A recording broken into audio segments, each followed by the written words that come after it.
Bonjour, bonjour, bienvenue à toutes et à tous sur Cocotte TV. Aujourd'hui, on vous propose une nouvelle vidéo de montage qui porte encore sur un Sandy Bridge 1, mais aussi sur le kit water cooling Intel, kit water cooling qu'on retrouve aussi, puisqu'il est fabriqué par Aztec, chez Antec par exemple.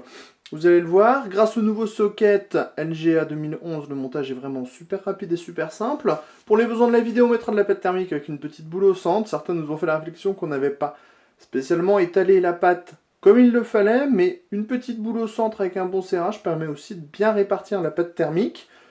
Pour notre cas, on va faire comme ça pour aujourd'hui. Allez, tout de suite on commence avec le montage du processeur. Toujours ce nouveau socket. On ouvre d'abord ce côté-là, puis l'autre. On libère ensuite le socket. On prend notre petit processeur qu'on va installer sur le socket. On se réfère aux petites encoches pour ne pas se tromper de sens. On ferme d'abord ce côté-là, comme indiqué ici.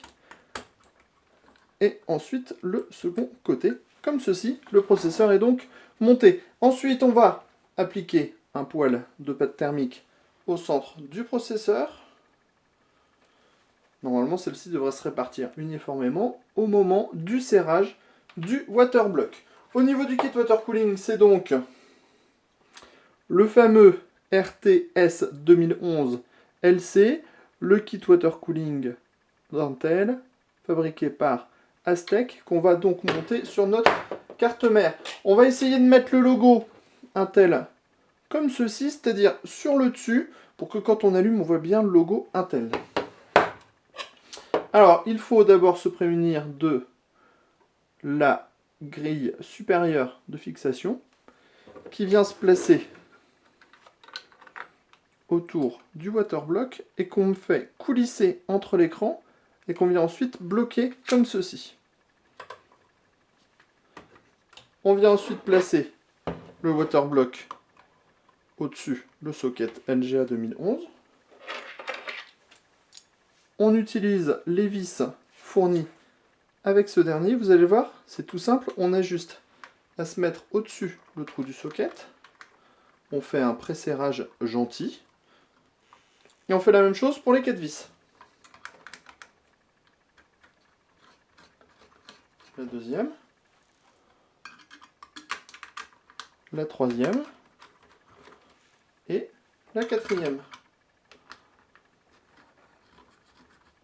Ensuite, avec la pression au niveau du vissage, vous allez voir, les vis vont rentrer directement dans les trous comme il faut. Et donc on serre petit à petit. Alors, on serre bien de chaque côté au fur et à mesure, histoire de bien répartir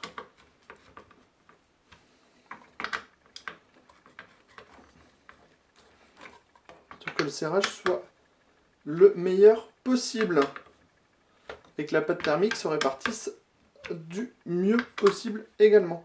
Voilà, c'est donc déjà fixé, on le voit, hein, pas de souci, c'est bien enfoncé. On n'a plus qu'à relier la petite prise fan à la carte mère et à relier votre kit water cooling comme ceci au niveau du boîtier et vous aurez votre système de refroidissement monté sur votre carte en LGA 2011. Sur ce, on vous laisse après un petit guide plutôt facile et pratique sur le montage d'un kit water cooling sur du 2011. On vous dit à bientôt sur Cocotte TV.